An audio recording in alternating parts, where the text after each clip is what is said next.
Hello, happy self-care Sunday, everybody. This is Carmelita Turner, the realest realtor you know. Listen, so today we're going to have story time for self-care Sunday.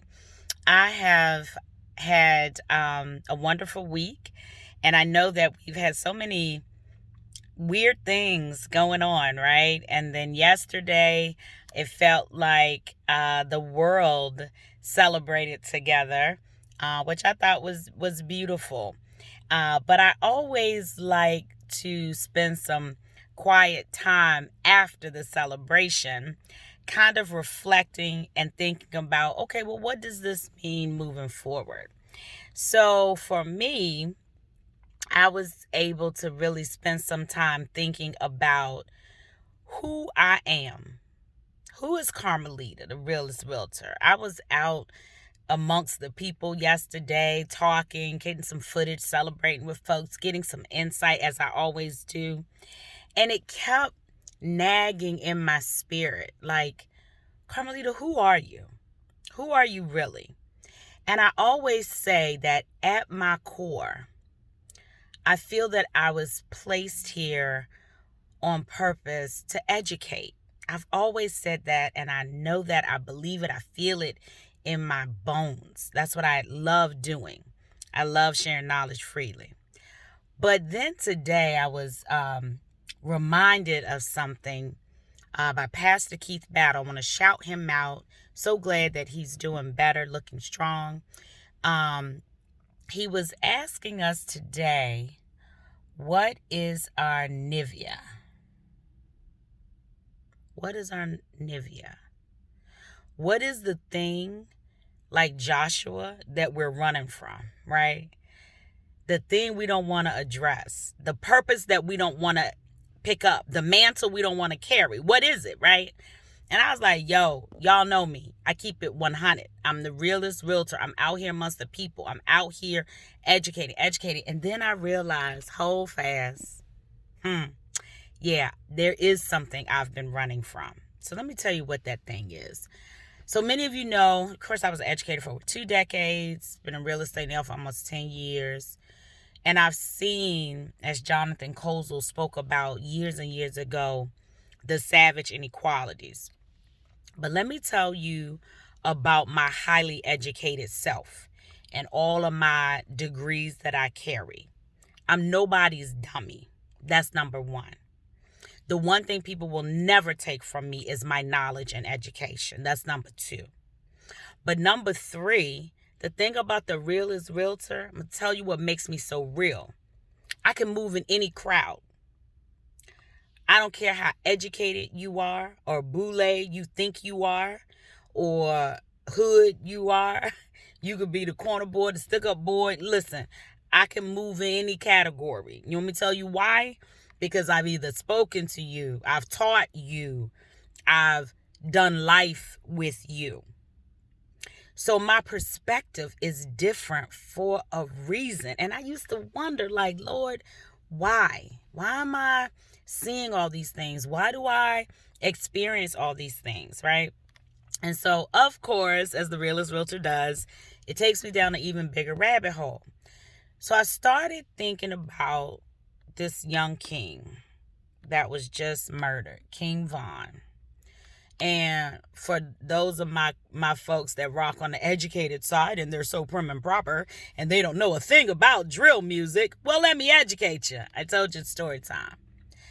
When I think about the city of Chicago, I've seen Rahm Emanuel all over the TV and, and I'm like, yo, but Chicago, like many other cities, and please, Chicago, I'm not singling you guys out, but you got your own itch to fix, right?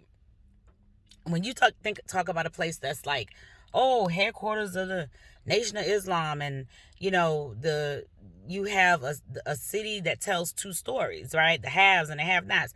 That could be any city you pull, any urban city. I don't care if it's DC, it could be Atlanta. Listen, it exists everywhere, right? But I just want to hone in on this thought that I was having. So I really started researching. I had heard King Von. I just didn't know much about him, but I have been thinking about this drill music scene. I've been listening to other YouTubers talk about it. I was like, let me really do some research. This young boy could have been a kid that I had educated at some point, right?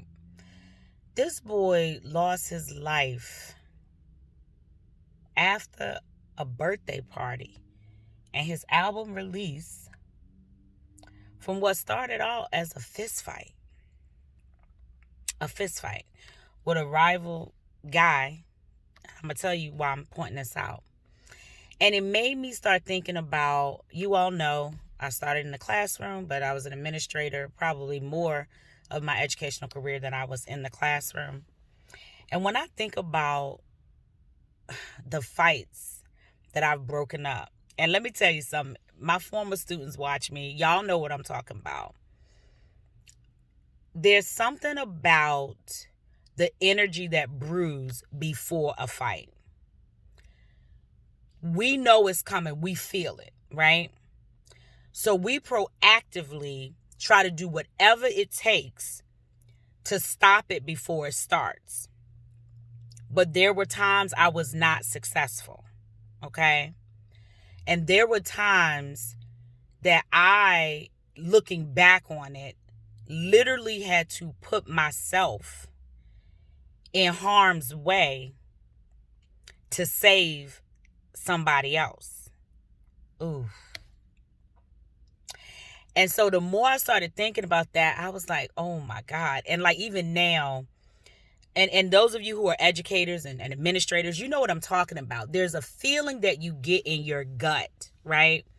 Before you have to address a situation like that, okay? It's hard to describe, but like I said, those of you, you know what I'm talking about. Because in that moment in time, you are not even able to think of yourself because you're scanning, you're looking to see, okay, where are all the other kids in proximity? Where are there dangerous things that could kill me, have a student kill another? No, this is real talk. Everybody want to keep it real? I'm going to keep it real. Y'all out here protesting and demanding, get these teachers back to school, get these teachers. Well, guess what? It's a new day. And everybody needs to step their game up and figure out what their nineveh is, right? Because all the things that we've been running from, that we haven't wanted to accept as our mantle, okay, yep, democracy has prevailed, fine. Now what are you going to do? This young boy, King Von, and when I watched that fight, I was like, my God, that could have been a situation where if it had been in a school, I would have been like having to intervene, our security, and trust me, it's not like y'all lacing these schools with maximum protection for us to deal with situations like this. But do you know why, as a 20-year-old man, and I'm going to say boy, because he hadn't had the influence and the education and the experience to mature as a man, is fighting outside of a club that no security, the security that he had, those are his boys. Nobody had educated this kid on business, nothing. Do you know why they had such of a beef? What is my superpower? I trace everything back to real estate. They had this beef over their neighborhoods. And I don't even want to say the names because I don't have any disrespect for any of those sects. And I don't even want to say the names because I don't want anybody looking for me. I have no disrespect. Let me say this for any of you all. But they're talking about this section of Chicago that is literally 70 freaking blocks. Do you know how much real estate comprises 70 goddamn blocks? And they're fighting and repping causes that are no longer theirs. These are things that have existed from years prior, from the OGs, not even from these young warriors that are now coming up. So now the OGs are either dead or in jail. And then you've got these misguided and uneducated, and I don't mean dumb, I mean uneducated about life and about business coming up.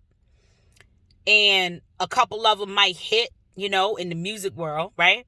But nobody in the white controlled music world, I'm just saying, is teaching them about business, what to do with their money.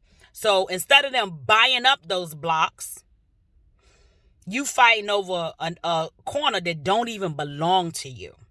That's number one. Then you coming back into the hood, bringing bags of cash, 100K, 200K. Who gave you that much cash? You can't even draw that much out of the bank at one time. There's a certain limit you can take out. Where that cash come from? Did your music folks give it to you? I'm confused. I don't know. But you coming back to the hood to just hand out money? Where they do that at? So when I thought about what I'm running from, I don't know if I'm really running from anything. But I know the one thing that I often have refused to pick up the mantle, but I'm going to have to.